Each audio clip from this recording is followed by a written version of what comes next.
and I'm going to be doing my community education project and presentation via video and PowerPoint. I'll be submitting to YouTube and our community social media website. So our education is on obesity and diabetes prevention in Warren County, Virginia. So obesity is considered to be a BMI of 30 or greater. There's 3 different categories. There's obese, and goes to morbidly obese and severely obese. Your BMI is based on your height and weight, or it's also called your body mass index. Obesity is the second leading cause of preventable death in the United States. And it increases your risk for several different diseases, not just type 2 diabetes, which we will be focusing on, but cardiovascular disease, mental health disorders, and several others. So to point out, our Warren County population is 40,164. 28.3% of the population suffers from obesity. So, what is type 2 diabetes? This is when your body becomes incapable of producing enough insulin to break down glucose or sugar in the body. What does that mean? That means when you take in any type of nutrition that has glucose in it. It's not just cakes and candies and cereals and breads. It's also the natural fruit sugars that come in. Some vegetables have sugars that you put into your body. And your body with type 2 diabetes can't break that down. And so it builds up into the bloodstream, causing several consequences for the body. The CDC reports that the U.S. youth have experienced an increase in diabetes diagnosis, which is why we want to focus on the young adults. Young adults, you guys, you're leaving home, you're going to college, you're making different choices, you're going out with your friends, you might be drinking, you might be eating more fast food, you might be exercising less or not at all, things of that nature. And prevention is so important.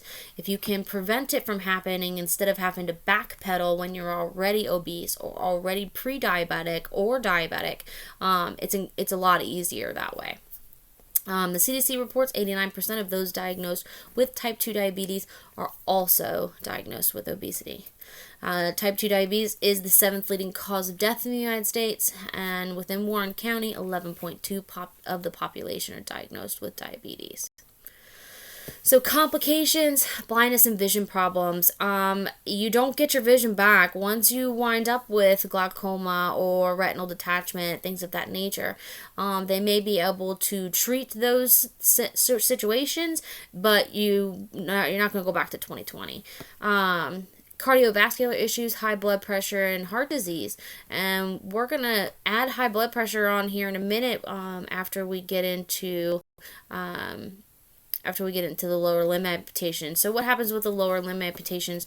Your vasculature changes with the type 2 diabetes. You wind up with diabetic neuropathy, and what that is nerve damage. So your toes, your feet, even your legs can become feeling like pins and needles, like your foot fell asleep, only that sensation doesn't go away with diabetic neuropathy. It's all the time.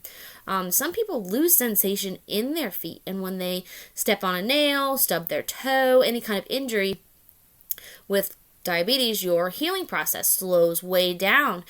And so you don't realize that you have this injury until, it's become infected, things of that nature.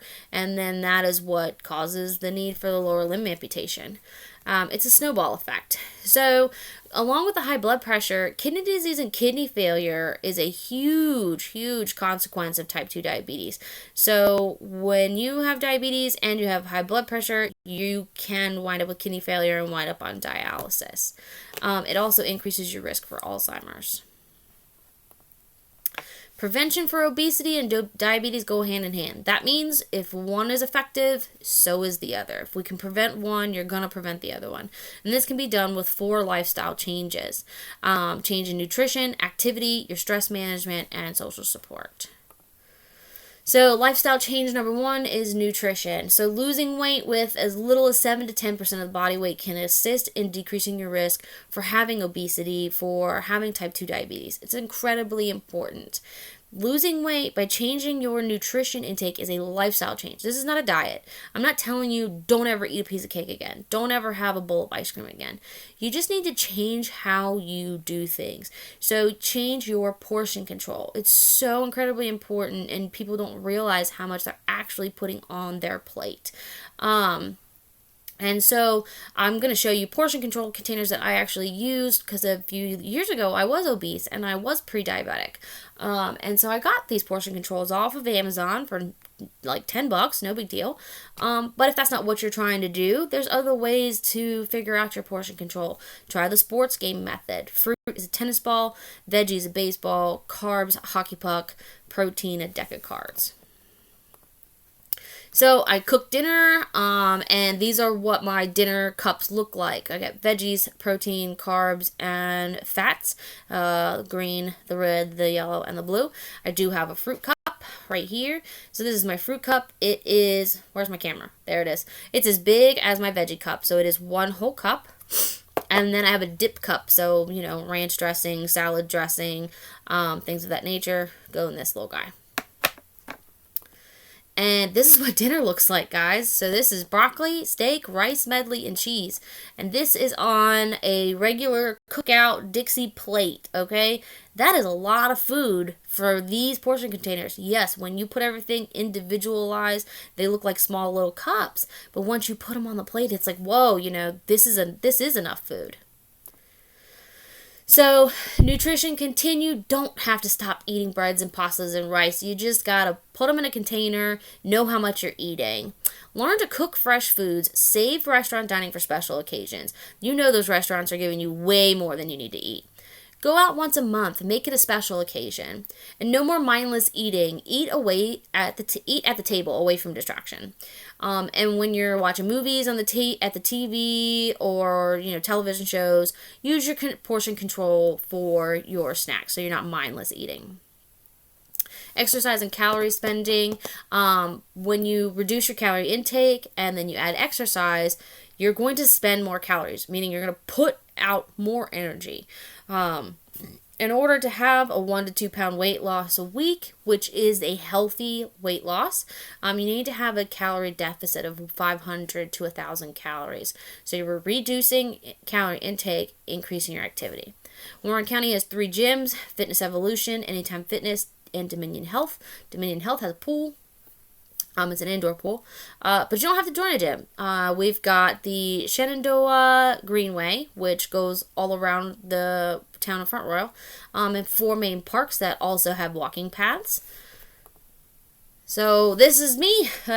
I'm putting myself out there. 220 pounds, clinically obese, and pre-diabetic. 1 year later, no longer having issues with my A1C, and I am there at 150 pounds. So this is Eastham Park. This is actually where I started walking before I joined the gym and got strong enough to start hiking. This walking path here is 2 miles out and back, from the parking lot to the stop sign and back again. It goes all along the river. It is part of the Shenandoah Greenway. And they also have 2 dog pens, very large dog pens, one for little dogs, one for big dogs. You can put the dogs in there, take them off the leash. It's a great time. This is Rockland Park. This will get your heartbeat going. And then this is Chimney Field Community Park. People can play tennis, basketball, baseball. Just make sure you're not getting in the way of any of the leagues come into play. So exercise and calorie spending. If it's raining, check out the times at the community center that hosts an open gym.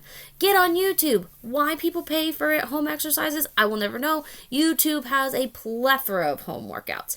Any activity counts. Get you 150 minutes or more a week of get up and move time.